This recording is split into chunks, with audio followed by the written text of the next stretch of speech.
Right, Mabsat. Nako po, sigurado marami na nang magagalit dito. But anyway, sa ito, pakinggan natin si Becil's vlog. May sinasabi si Luz na ito yung naglolokohan yung mga tatlong kumag. Sige, tuloy. Kinonfront ako diretso si BBM. Sabi ko sa kanya, bakit merong pagpaplano ng impeachment sa House of Representatives sa akin? Tapos sabi niya, alam niyo si BBM, nag-English yan eh. Sabi niya, that's not true. Ganyan. That's not true. There's nothing like that. Ganyan siya. Tapos, natigil yung denial niya kasi sa sobrang daldal niya, lumabas sa bibig niya na ang prioridad daw is charter change. Really? So, nung narinig ni Senator Amy yung charter change, nag-react siya. Sabi niya, sa dami-dami ng problema ng ating bansa, bakit naging charter change na ang prioridad? So guys, itong idol ng mga didilis na si Inday Sayad, ay kaya naman pala, ang sabi ay ayaw niyang pag-usapan yung impeachment dahil busy daw siya sa kanyang trabaho. Ay pala ang kanyang tinatrabaho. Hindi sa Office of the Vice President, kundi yan. Kasi ever since naman, di ba, wala na tayong nakitang trabaho niyan kundi ganyan. Kung mag-travel lang alang nakikita natin sa kanya eh. At naninira sa harap ng maraming tao, ayan, nagpapa-interview. At dahil nga malapit na yung impeachment niya at magta-trial na, ay ganyan naman ang tinatrabaho niya. Sinisiraan yung Pangulo. Didilis. Ayan, magsisigalit at maghahayag ng kanilang galit sa gobyerno at nang magkagulo na at nang hindi na matuloy ang impeachment. Yan ang mga diskarte ni Inday Sayad. Ay, sino bang maniniwala sa kwento mong yan? Ay, si Amy ang kasama mo. Ay, itim kayo. Gusto. At matagal nang itinakwil niyang si Amy Marcos, yung kapatid niya. Itim na yan. Kaya talagang magtatandem talaga kayo sa kasinungalingan. Saka huwag kang mag-alala. Hindi gusto ng Pangulo na magtagal sa posisyon na yan na bilang Pangulo. Gugustuhin din niya na may papalit sa kanya. Pero hindi ikaw yun. Malayong ikaw yun ang gusto niyang ipalit. Dahil hindi ka karapat-dapat, hindi ka qualified. Aray ko po. Tinanong ka nga dati sa economics, on the spot, di ka nga makasagot. Pinagmamalaki mo. Dapat sa iyo talaga tuluyan ka ng ma-impeach at nang hindi ka na makakandidato. At kahit manalo ka pa, ay tuwa ako pag nanalo ka at marami akong mai-content. Dahil lahat ng katangahan mo, ay babarahin ko. Grabe naman si Kabsat, Bisil. Kinonfront ako diretso si BBM. Sabi ko sa kanya, bakit merong pagpaplano ng impeachment sa House of Representatives sa akin? Tapos sabi niya, alam niyo si BBM, nag-English yan eh. Sabi niya, that's not true. Ganyan. That's not true. Wait lang guys Ba't di ka makita si Patty Pau? Ay, one word lang pala yun. Tama ba?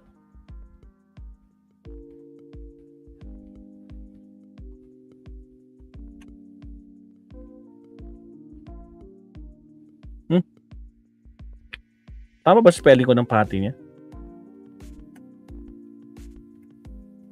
Wrong spelling tayo.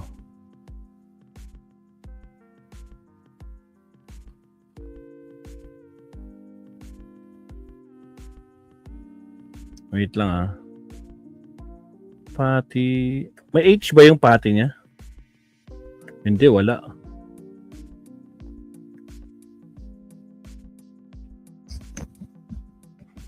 Alam ko wala eh. Diyos ko Lord. Ba't di lumalabas?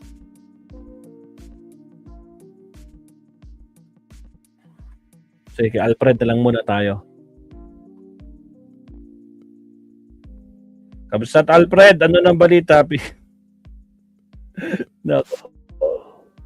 on yung student level up, shout out to Pili na to. Yung mga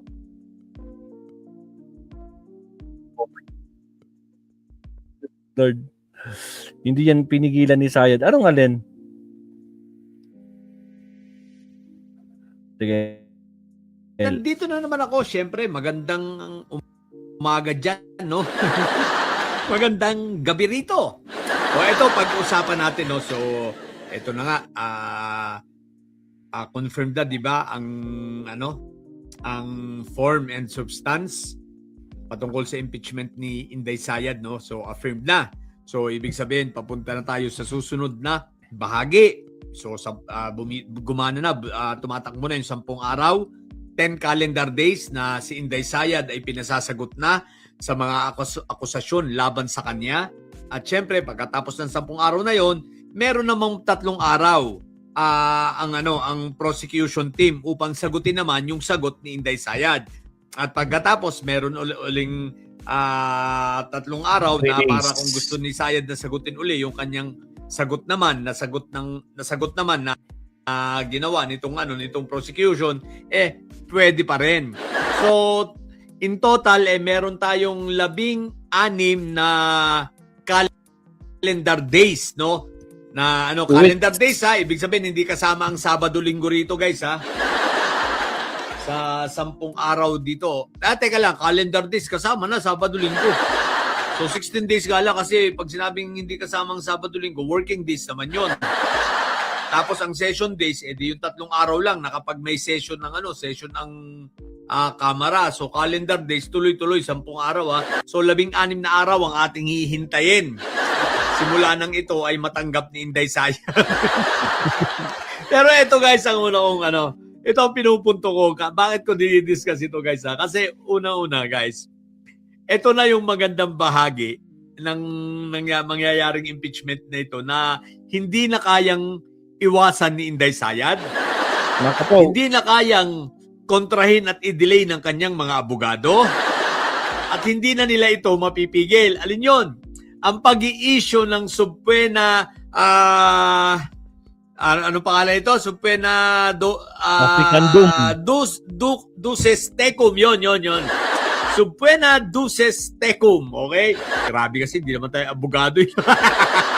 Okay, ang subpoena duces tecum, ito yung pagsusubpoena dito sa mga bank accounts, no? Posibleng pagsusubpoena. Hindi posible, talagang isusubpoena dahil sinabi na rito ni Ridon at sinabi na ito ni Jinky mismo, no? Luis Tro, na dahil sa nanduro ng complaint, isusubpoena nila ang mga bank accounts ni Inday Sayad dahil meron doon complaint Ang isa sa complaint doon ay ang SALN.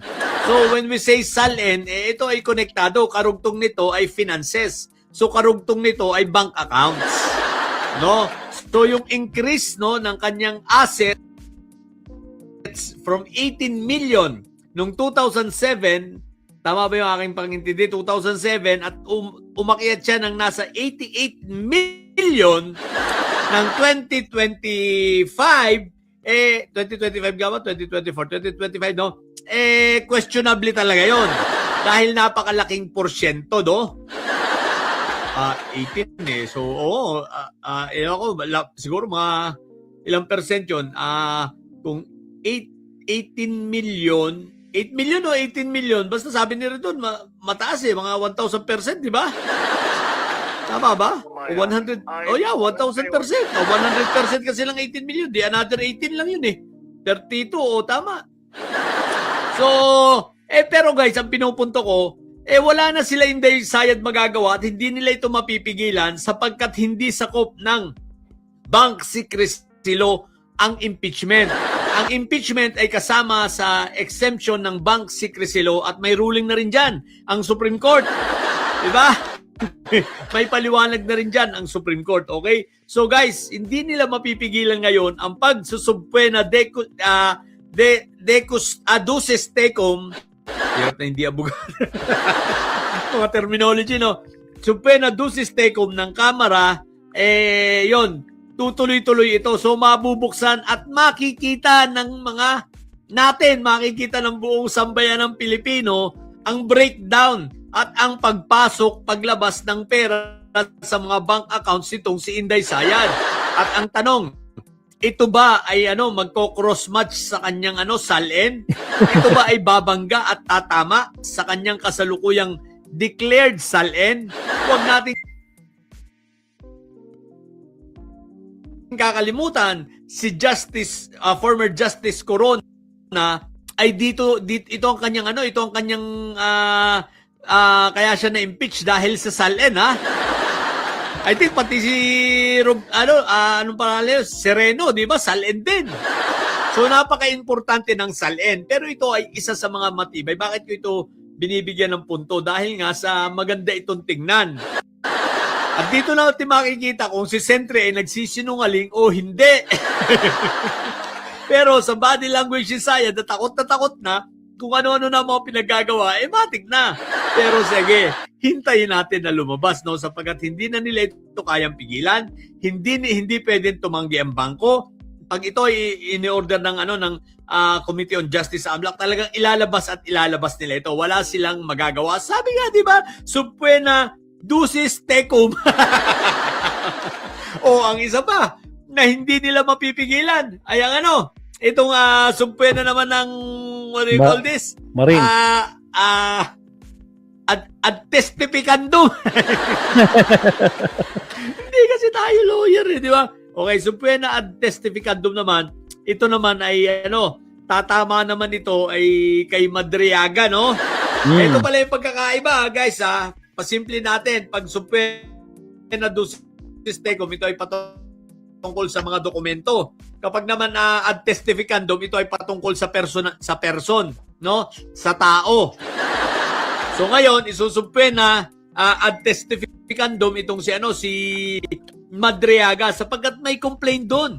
At kailangan niyang kailangan niyang mag-witness kung totoo ba o hindi yung kanyang sinumpaang salaysay doon na naka-notaryo. So maki-question ito at yan ay bagay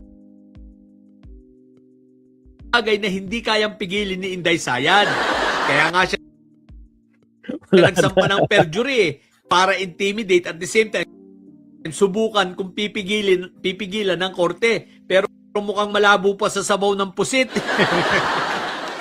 Ang isa sa maliwanag rito, haharap si Madriaga sa sa impeachment hearing na yan.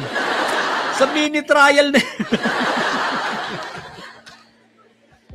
At si Inday Sayad, kasama ng kanyang mga alipores, 10 ng mga didilis na mga wangbu, ay nasisira ng ulo. Dahil hindi na nila alam ang gagawin, hindi na nila alam kung anong naratibo ang kanilang ipapalabas sa social media para ma-divert ang mga usapin. Kaya ang problema, wala na.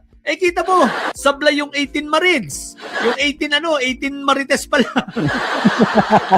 Sablay si Mike Diferencia. Sablay si Atty. Baluga, di ba? Ngayon sinakyan ni Unanoy. Si Atty. Unanoy Topaksyo, itong kay Suntae. Para sa ganun, ma-divert ang mga atensyon, na-divert ang usapin. Hindi nyo ba napansin? O di ba na-deny yung tawag dito? Pleading na naman ni Fentaboy, di ba? Sa ICC, wala nang pumansin doon. Ako hindi ko na pinansin kasi wala namang kwenta yun Kahit pa, di ba, nag-petition na naman para ibalik na rin ng ICC yung kanilang decision ng nitong confirmation of charges ayun, denied, di ba? So pero wala na yun wala nang appeal yun. Just the Lord. Excited tayong lahat ay sa impeachment ni Sayad. Kaya kahit anong gawin nilang pag-divert, hindi na nila maida-divert yan. Wala na. Kaya mga didilis, wag na kayong mag-isip kung pang gagamitin ninyong mga chismis dyan. Ang isipin nyo na lang, ay maghintay na lang ng hearing at doon na lang kayo mag-isip ng kung anong mga depensa. Okay? Diyos ko po, Lord. Talaga. Diyos ko, Lord. Nagpapakahirap pa kayo. Wala naman na kayong magagawa Tama. Kaunti na kayo. What the heck, yun lang. Salamat, Kapat Alfred. Ang tatay nyo ay karton. manatili kayo mga bobot may sayad sapagkat ang may sayad ay laging high blood. Talaga sa atin. Maganda yung ending natin. Napatawa tayo na naman ni Alfred Mabsat, no?